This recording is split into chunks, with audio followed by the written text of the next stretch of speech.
So they're going to stay put. We know the Jags were not moving off Trevor Lawrence. So that was a no-go. So it seems to me as high as the 49ers could get was 3, and they felt very comfortable. Because I tell you, I know how his dad thinks. His dad says, I'll take who you don't want, and I'll go win with that. So they said of the 3 quarterbacks that's going to be left, 2 we love, and I feel very comfortable with Trey Lance or Mac Jones.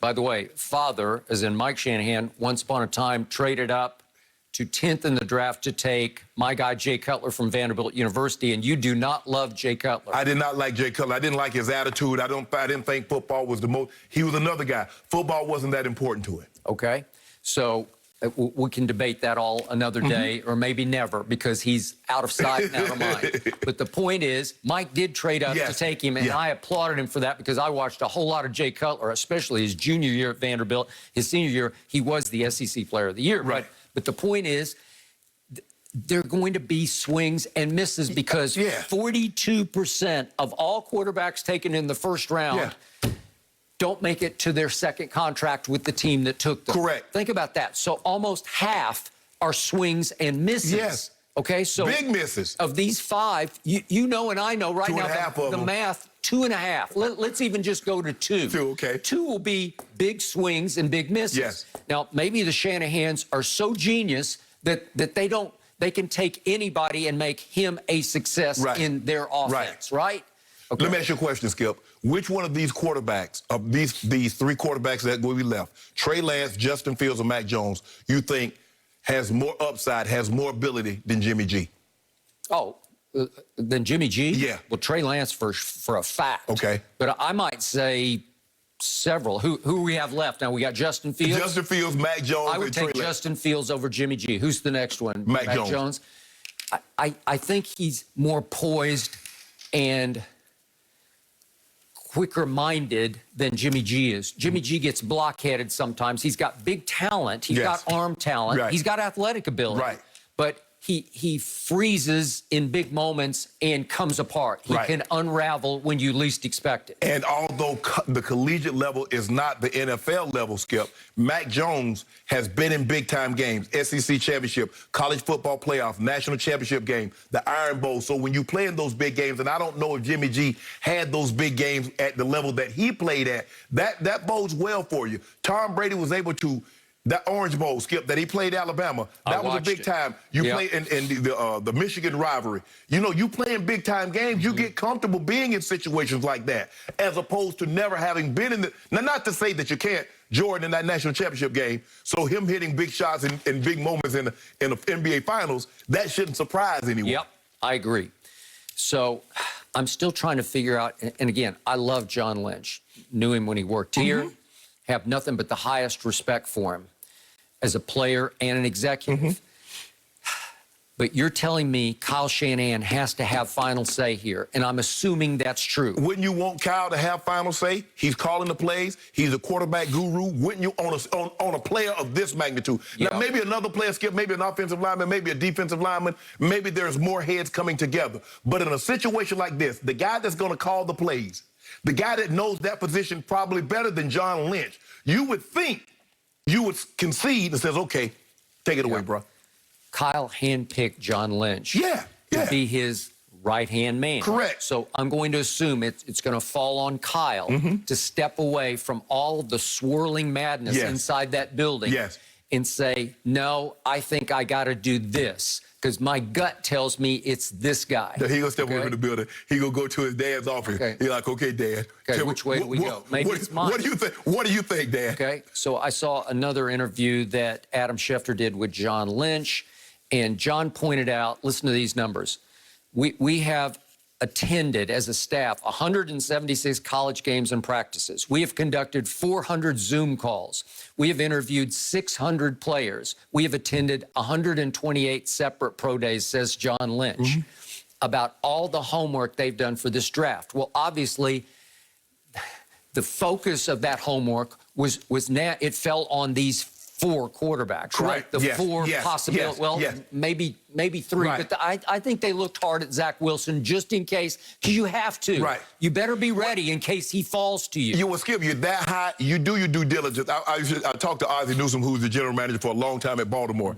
I said, so what do you think about Andrew Luck? He said, man, I ain't scouting no Andrew Luck. Hell, he gonna be the number 1 pick. I'm picking 29. I ain't got no chance of getting Andrew Luck. So why am I wasting my time scouting a guy like that? But when you're that high, Skip, you do your homework on a lot of different players because, like you said, you never know who's gonna slip. But I think their intel told them Lawrence is going 1, Zach Wilson is going 2. We feel comfortable. Mac Jones or Trey Lance. Now, you believe there's still an outside shot that Justin Fields could go possibly 3. A bunch of the mocks have Justin Fields going. Well, Fox Bet still has what you call him as the favorite, Mac Jones. I think he's minus 120, 140.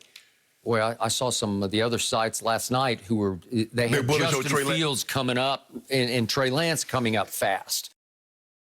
And if I had some guts, ain't enough money on Mac Jones. I bet it? I bet Mac. I would bet Mac. So here's what I don't understand. If you paid all that freight to move up there, that king's ransom to move up there, if you were really shrewd about it, you'd sit at 12 and keep your mouth shut, and you would hope that Mac Jones just fell to you at 12, because I think there's high possibility nobody's going to take Mac Jones as high as you're thinking up in there. But even if they don't, Skip, if you're sitting at 12, what if somebody moves up to come get him at 9 or 10? You just don't know, but you'd have to have the right intel. What?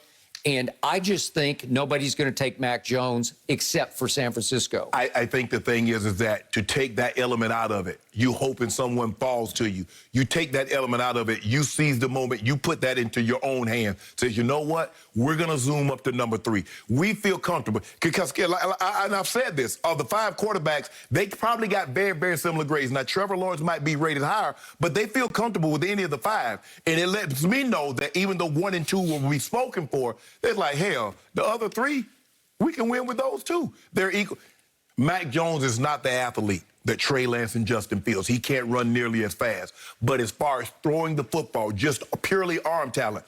And I read somewhere, Skip said, if you get over the look, Mac Jones is a hell of a football player. It's the same thing that got people off Tom Brady. He looked a certain way. He ran a certain way. But what about how did he throw the football? You still didn't tell me anything about that. He ain't running on his arms. Skip, he ain't got a bench press. So I understand. Give me a guy that's built like Tom Brady, built like Peyton Manning, as opposed to a guy that looks like he's a bodybuilder. Because we've seen a lot of those guys that look the part and can't play dead in a horror movie.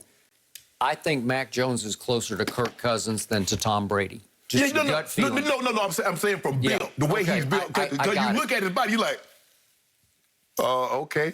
Okay, what I did see about Tom Brady, and I'm not saying that I saw that coming, right? But I watched that whole Orange Bowl against Alabama. I think it was overtime. Yeah. And Brady lit them up and finally won the game. He was a pretty thrower of the football. It comes out beautifully. The motion is sweet to watch. Right. It's effortless. And it's not just textbook, it's got art form to me. It's the way we saw him hitting a baseball the other day. That looked like a real swing to me. That looked like a pretty baseball swing. So when he throws it, it doesn't look pretty to me, but it gets exactly where it's supposed to go on time, and always did for Alabama in every game he started, including the 3 the year before. It's hard for me to say that there's somebody better thrower of the football in this draft. If you watch Mac Jones at any point in time, this season, did you ever think he would be the reason why they lost the game? You watched him against Ohio State. You watched him against Notre Dame. You watched him in the SEC championship against Florida. Skip, he was flawless. I don't know. I still believe Joe Burrow statistically had the greatest college season for a quarterback ever. But boy, Mac Jones takes a backseat to no one with the way he threw the ball this year. And I'm also not sure anyone has ever had better weapons than he's had. Joe Burrow might have.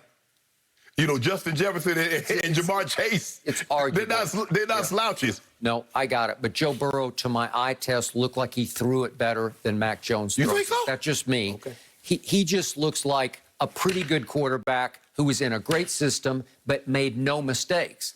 Meanwhile, Trey Lance, to me, I've been telling you this now for about 2 weeks on the show, he's the guy. I can't argue him above Trevor Lawrence, Right. but I can argue him as the second best quarterback because I see it in the highlights. I see a huge arm. I see the biggest arm in this draft. I see huge athletic ability. I see huge running ability. And I see, and I saw a report that the 49ers are starting to consider him the smartest of the quarterbacks. And I get that. I'm Right. taking that to my bank Right. because that 1 year body of work that we have in 2019, 28 touchdowns to 0 interceptions. Right. 0? Well, the thing that knowing Kyle's dad, the